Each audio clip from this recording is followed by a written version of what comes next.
Ladies and gentlemen, we do thank you very much for your attention, and now we invite you to sit back, relax, and enjoy. Welcome to our top travel destinations. I am your host, Kevin Flanagan. I have been editor of the weekly travel news column in the Sunday Independent and the Fine Wine and Food Guide, and I am here to use my decades of experience to help you know exactly where to stay, eat, drink, shop and explore when visiting the world's top travel destinations. So sit back and enjoy the wonders of travel as we take off on our magical journey together. Welcome to a special podcast. I have just returned this very day from Saigon, and I'm recording this podcast in Bangkok, a country that's adjacent to Vietnam. I've had quite a life-changing experience, actually, in Saigon. I don't know if you've ever had those intuitions in your life where you know you have to go and visit somewhere. You know you have to go and see this location. I had this with Saigon and Vietnam going back some time. Last year, I was to get to Vietnam and then had problems with my visa, and ended up very fortuitously visiting Angkor Wat and the Killing Fields, the Temple of Angkor Wat in North Cambodia and the Killing Fields in Phnom Penh. That was truly life-changing, and I think this is the whole idea of travel, isn't it? That we take on explorations and adventures that are going to actually make a difference to your life and your perception of the world. So let me just explain briefly this preoccupation with Vietnam. I was a child of the 60s. The Vietnam War was regarded as the first TV war. Every evening in my teenage years, when I went home, you'd turn on the news and you'd see black and white reports coming from Saigon. You'd have these extraordinary names that sort of conjured up the whole feeling of the time. The Tet Offensive, the My Lai massacres. It was something that really fired up a whole generation. And in the late 60s into the early 70s, this became a huge cultural phenomenon. You had the Beatles, you had the Summer of Love in 1968, which coincided with the height of the war. Remember, America had initially not wanted to get involved, had sent a few experts to help them out. But it turned out that by 1968, 500,000 young men. And remember, the average age of those people drafted in from America was 17 to go and fight this lethal war, and their colour was usually black and poorly educated. So you get the drift of why there was this huge reaction. But I was completely mesmerised by this war and the politics of Nixon and Kissinger and the final debacle, which ended up with this incredible, powerful war machine that was American military might versus guys that were literally crawling around in tunnels eating rats. This fight was so unfair that the Viet Cong, the North Vietnamese communist regime, could possibly take on the might of America. And then you had these incredible movies like Apocalypse Now, Deer Hunter, Platoon, all winning Oscars, all anti-war movies trying to espouse this feeling that you cannot go and invade another country. So there was this whole thing about Vietnam. Now, if you're not interested in the war, there's a whole other area that I'm going to share with you as to why you should visit Vietnam. I think it's one of the most interesting places that I've been. Hanoi, or the northern capital of the previous communist regime. Ha Long Bay, one of the great, beautiful UNESCO sites, take the eyes out of your head, and then traveling down to Saigon, which was the western play city. It's so different and so unique. And I think there is so much to see, even if you've no interest in conflict. So I'm going to take your hand now as we go on this journey. I'm going to really dive into places to stay in Saigon, what to do when you're there. So Saigon now it's officially named Ho Chi Minh City, which I've never really liked. The victors always get to decide how history is written, and they can name the city as they wish. Ho Chi Minh was the famous northern Vietnamese communist who decided he wanted to have, quite rightly, really, independence for his people from Imperial France and Imperial America, who had both invaded and caused a certain amount of mayhem, as we will find out. Saigon was always a sort of a standout place. It was the cultural, political and economic centre of the southern region. Like Korea, if you think of Korea, Korea is divided into south and north. The north is communist and a bit dour. The south is capitalist and all that goes with that. Very much the case in Vietnam, only that the North won out, and they did invade the South. They threw the Americans out and they took over. That led to a lot of pain and trouble. It led to starvation, famine, and the Americans, after being kicked out, took a vindictive stance towards Vietnam and the communist regime, and they basically told the rest of the world, if you do trade with them, you won't do trade with us. This caused huge problems for the Vietnamese, as I discovered firsthand, and it wasn't until 1990s that America changed its policy and the world opened up, and now Vietnam has become both north and south. You wouldn't really know on the face of it as a tourist that it's a communist country. You dig a little deeper and yes, you cannot speak and demonstrate and show your dissent. That's a whole different day's work, but that's the reality. But having said that, Saigon has this incredible display of things to do. The first place that I would recommend you go to, whether you're interested in the Vietnam War or not, is a place called the Cu Chi Tunnels. This shows a little bit about human nature and how if you feel you've been abused, you will take action. The Cu Chi Tunnels, where the North Vietnamese or the Viet Cong, who fighting the Americans to try to drive them out of their country. And remember, America dropped more bombs on North Vietnamese and Laos and Cambodia, causing mayhem, than in the whole of the Second World War. So they used their B-52s, they used their power. So what did the North Vietnamese do? Well, they only had a few rockets, propelled grenade launchers, and willpower. So if they were going to be bombed, they decided to create, I think, one of the wonders of the world. Cu Chi Tunnels stretch for over 200 kilometers. They go down several different levels. It's basically a city underground. From here, they got right close to Saigon, right up to the border with Saigon city itself. And here they had hospitals, they had schools, they had kitchens, they treated those who were injured, they brought down arms, and they planned and they launched attacks. Now, visiting the Cu Chi Tunnels requires that you take a 45-minute taxi ride or bus ride out from the city centre. And then you see something quite extraordinary. When I went just a couple of days ago, the heat was in the high 20s. And we're still in the winter season here, which is a very comfortable heat, I have to say. And you actually get this access to the tunnels that the soldiers of the Viet Cong, men and women, used. Now, it's hot.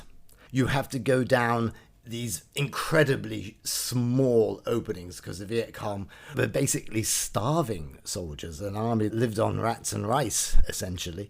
Westerners are bigger. We carry a bit of weight. Some of the tunnels now have had to be expanded so you can actually get down.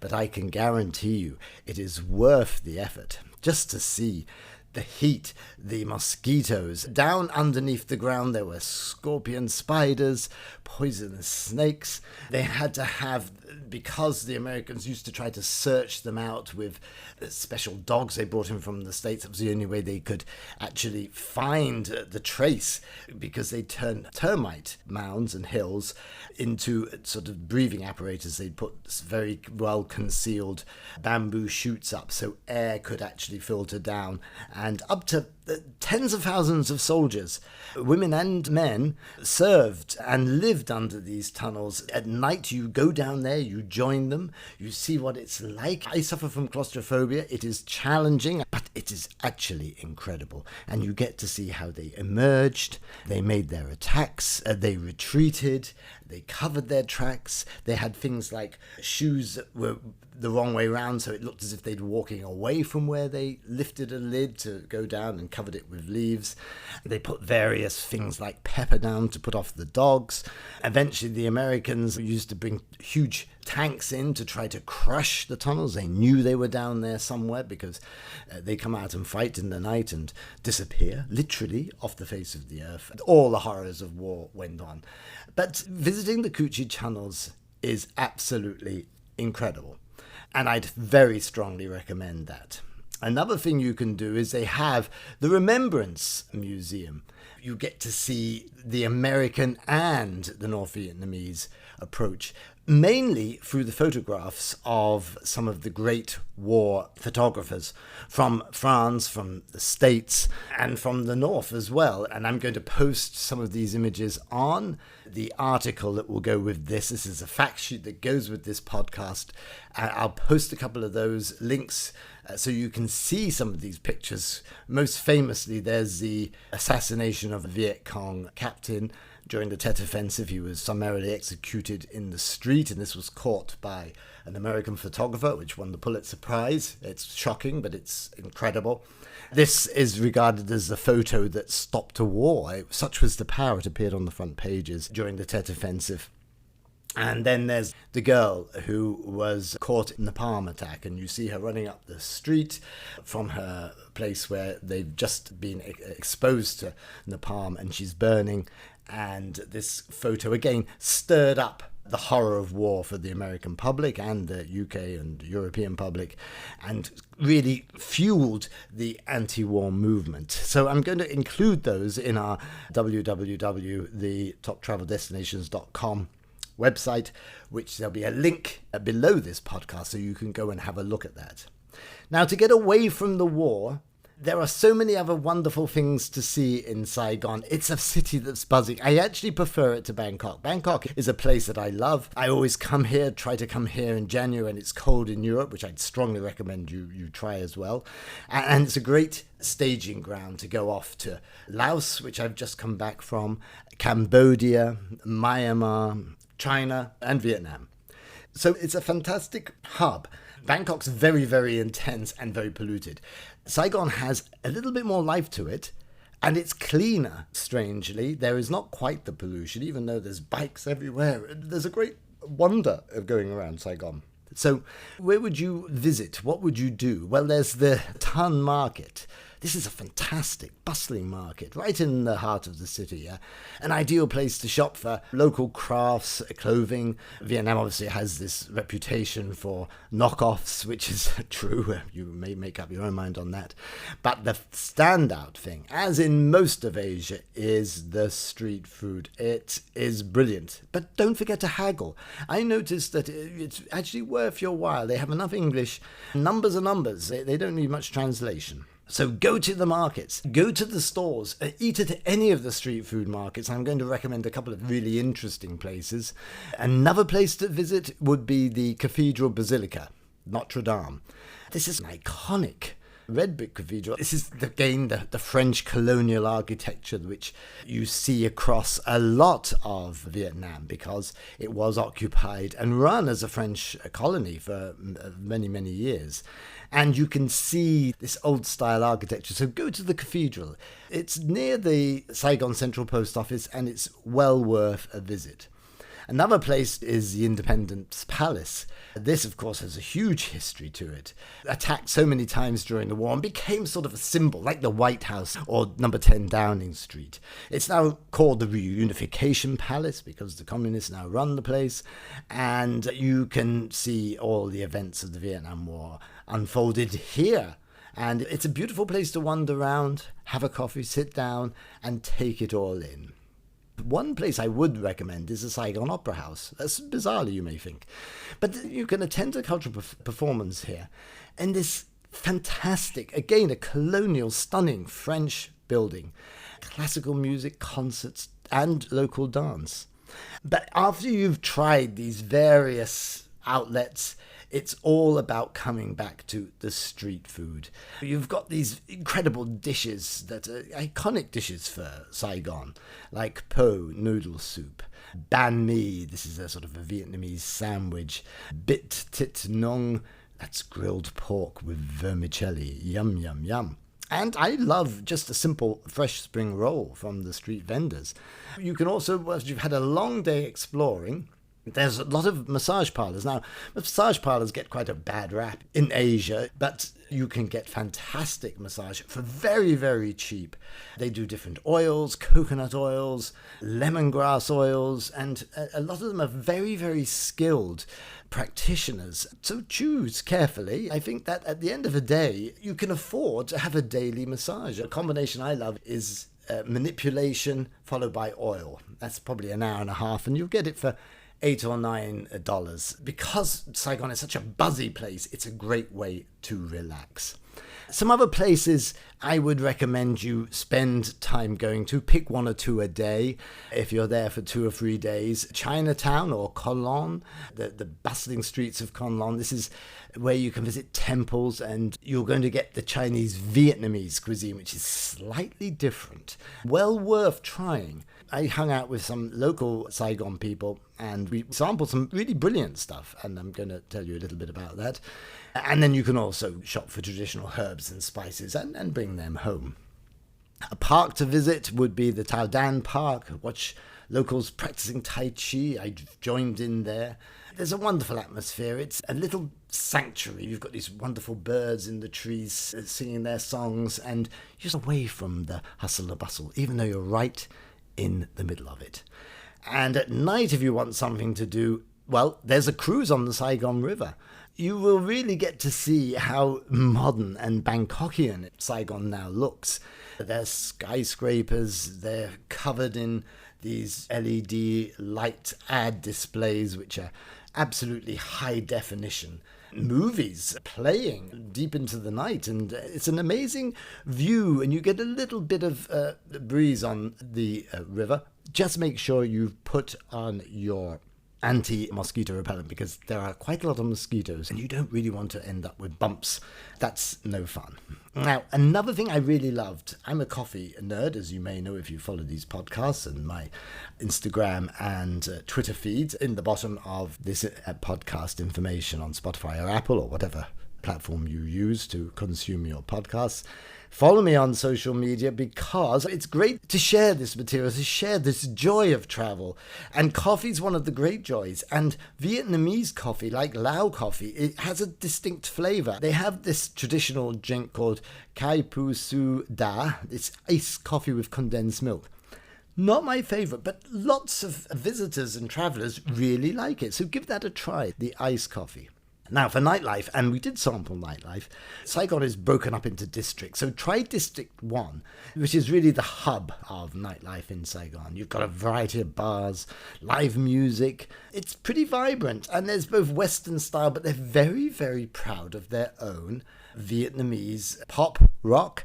And you can have a bop, and you can do a bit of karaoke, which we did, and it's actually fun. And then, of course, during the day, try again these museums. There's a Museum of Vietnamese History, which is really interesting because it features not just the war, but the history and culture. And then you've got your day trips to, say, the Mekong Delta, the Khoi Dai Temple. And then you may want to visit, if you are staying a couple of days and you want to get out of the area, you go to any of the good travel providers, or if you're staying in a hotel, the concierge, they're very helpful, and you can organize trips to places like Vung Tai. That will give you a change of scenery, and you can come back that night to Saigon's incredible blend of history, culture, and modernity, really. I don't think you're going to be bored for a second. Now, where to stay? This is always a bit of a tricky one. I personally stayed in the Allegon Saigon Hotel. 4-star, fairly cheap as chips, does everything you need, and it's right in the centre. You can go to 5-star, you can go down to 3-star, and you can hire sort of the Airbnb equivalent as well. I'm going to put a couple of links in because I think that there is lots of choice and it covers a very, very wide range. For example, the Reverie Saigon. This is a luxury hotel in the heart of District 1. I like this. You've got exquisite dining, stunning city views, but you will pay. Then you can have places like the Rex Hotel. This is, again, it has a fantastic rooftop bar. The Rex is actually an iconic landmark in Saigon, very centrally located and convenient for exploring the city. For the budget-minded, Phang Gui Lao Street, this is again in District 1. It's budget-friendly guest houses and hostels. If you're a backpacker or you don't want all that fancy, and I know people who don't want luxury hotels, this is a great place to go. Phang Gui Lao Street in District 1, check it out. We've looked at what to do, we've looked at where to stay, and now we're going to get down into the really deep stuff of where to eat, and again, how to make the most of the street food of this incredible place. I worked with one of the travel guides here.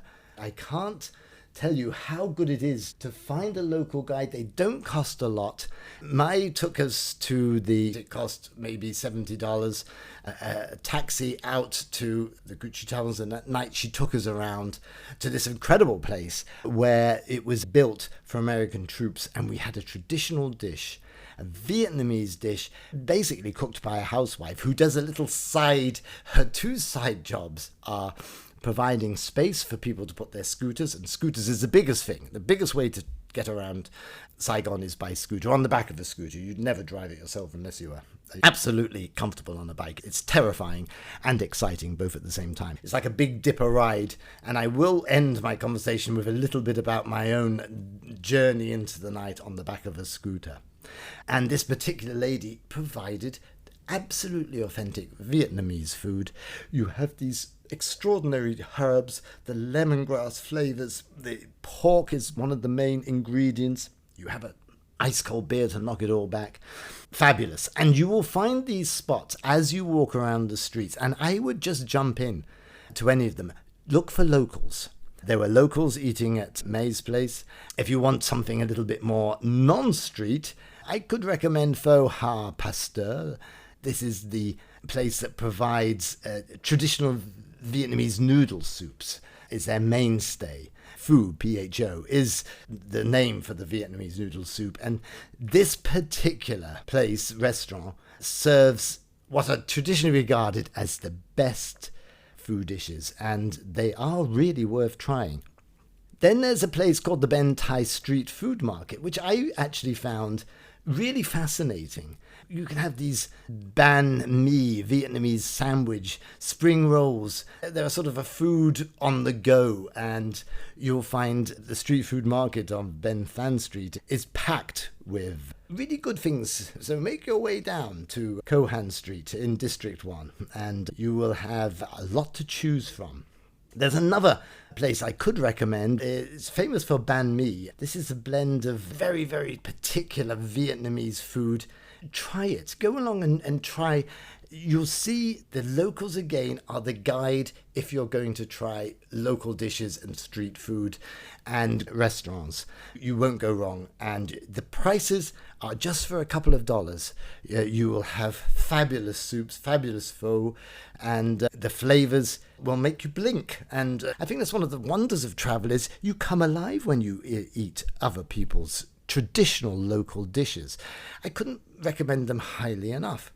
After you've eaten, you've had a little walk around, try not to get run over by the scooters, hopefully you've succeeded. Then where to go and drink? Well, on my first night, I was right in the centre, and I ended up in the Living Room Wine Bar, which is located in the Grand Citadel, central Saigon. This is run by the owner, Trong Tri Tine. I sat down next to him by chance and had a long conversation. He's mad into Irish whiskey, could you believe it, and Scottish whiskey. And I was able to share some of the whiskey brands and names that promoted and sampled over the years, it showed the interesting thing about Saigon society, that it really is communist by belief, dogma, doctrine, but you have these incredible Mercedes and Lamborghinis roared up outside of this very, very trendy living room wine bar, and some very well-heeled people got out. So it's strange. It's the madness of Saigon. You're in a communist city, but you've got someone in a Lambo drinking whiskey at $200 a glass. Figure it out. I love that sort of madness, to be honest, and I think Saigon has that sort of craziness going on. The Saigon Rooftop Bar, this is located atop the Carville Hotel. Again, fantastic panoramic views and great cocktails with live music. And that music has that little Oriental Vietnamese flavor as well. One other place to try to drink is the Bien Ven walking street. This is a bustling pedestrian street, and it's got bars and pubs and street food. It's a great place to just go down and just wander around. The Bien Ven walking street is quite a happening place. I think you'll get something to suit your taste, your wallet, and your interests. Let's move on to where to shop. Well, I suppose Saigon is actually a shopper's paradise. You've got street markets, you've got high-end boutiques. You have to face the fact that there's a lot of knockoffs, and you have to make up your own mind about whether you want to support that or not, but that's your choice. As we've said, the Ben Phan market has just about everything: clothing, souvenirs, local products. Le Lai Street in District 1. Then you've got Dong Khoi Street, of course, the upscale boutiques, shopping malls. It's a great place if you're into fashion and luxury. And that brings us back to the hidden gem. The hidden gem for me would be going on the back of a scooter. Now, on my Instagram, if you scroll back, and on Twitter, I showed a couple of my experiences. I was very lucky. May, who was our tour guide for the Kuchi tunnels, joined us in the evening. I was there with my girlfriend, and she played a trick. She got a friend to come along. We came out of the hotel, and she said, "Oh no, we're not walking anywhere," as I started to plod down the street. "You're going on this bike, Kara's going on the back of that bike." We didn't have any choice, and that's the only way to do it. Because going on a scooter in Saigon is like jumping into a herd of stampeding wild beasts. I kid you not. It's quite extraordinary. I have never in my life, and I'm sitting in Bangkok now, and they have pretty mad traffic. It's on a different level. I've never seen anything like it. But strangely, both Mai and Tran, who I was on the back of his motorbike, fantastic guy. We had drinks later, and I'll tell you a little bit about that. Literally just roar into this maelstrom of scooters.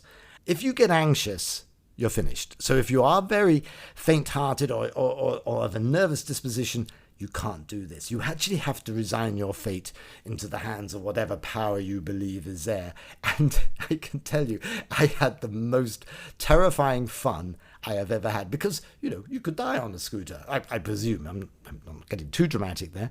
But one of the big things is we came to this just outside of the hotel. It's a huge roundabout, and traffic is coming from 8 different streets. I mean, cars, but thousands of scooters, and they don't stop. I've never seen anything like it, but you literally have people crossing in front of you, behind you, on top of you, and somehow they all, looking at a flock of starlings over the Vatican, where they're making these incredible diverse shapes, and you think, how in God's name did they do that? But they do. And we stayed on. And I screamed at the top of my voice a couple of times. You can see it on the social media threads that I put out the videos. It's really the only way to get about. If you go in a taxi, you'll be hours waiting to get anywhere, as in Bangkok. Asia is not great for taxis. Get on the back of a scooter, you'll get there, and you'll have a life-changing or near-death experience possibly in the process. So I would strongly recommend that as the hidden gem. Try it. It costs very little if you make friends, but that's going to be my final point when I come to my verdict on Saigon. Well, it's poignancy about Saigon because it is coming out of what was a horrific war. And it's actually worth delving into a little of the history of the war. There's fabulous documentaries. I'll list in the fact sheet, so you can, if you so wish, you could learn up on this incredible war where the poorest nation on the earth beat the richest and most powerful military power, America. How they did it is really quite extraordinary. The city now, it's 40, 50 years ago. The city's sort of coming back. I'm going to do a separate podcast, Kevin's Travel Stories, which you can listen to, where I had a very, very special experience. Something you probably shouldn't do in Saigon, but I'm going to talk about it on that podcast. But that podcast just reflects again my love of this city. I didn't know I'd fall in love with it. I just knew I had to visit. But there's something about the fact that they're recovering. There's something about the fact that Saigon was defeated and taken over by the communists, but it's kept its madness. It's kept its spirit. It's kept its sod you approach to life. It really is vibrant. It's so different to Hanoi from my experience of Hanoi. And I love the people. And though they are suffering still, and money is always a challenge when you go to these Asian countries and how you make a living, but they have an indomitable spirit. And that indomitable spirit took them to the place where they could kick out the greatest superpower, military superpower known in the history of mankind. And that indomitable spirit is still there. And I would just beg you to just make friends with locals. They are dying. You've got an advantage as soon as you rock up in Saigon and you're a visitor. You're special. They want to talk. They want to make friends. They want to reach out and chat. And I think you will really, if you get to know some of the natives, go and drink with them, go and eat with them, and get on a scooter with them, you will have the time of your life. And I mean that. Saigon, I love you.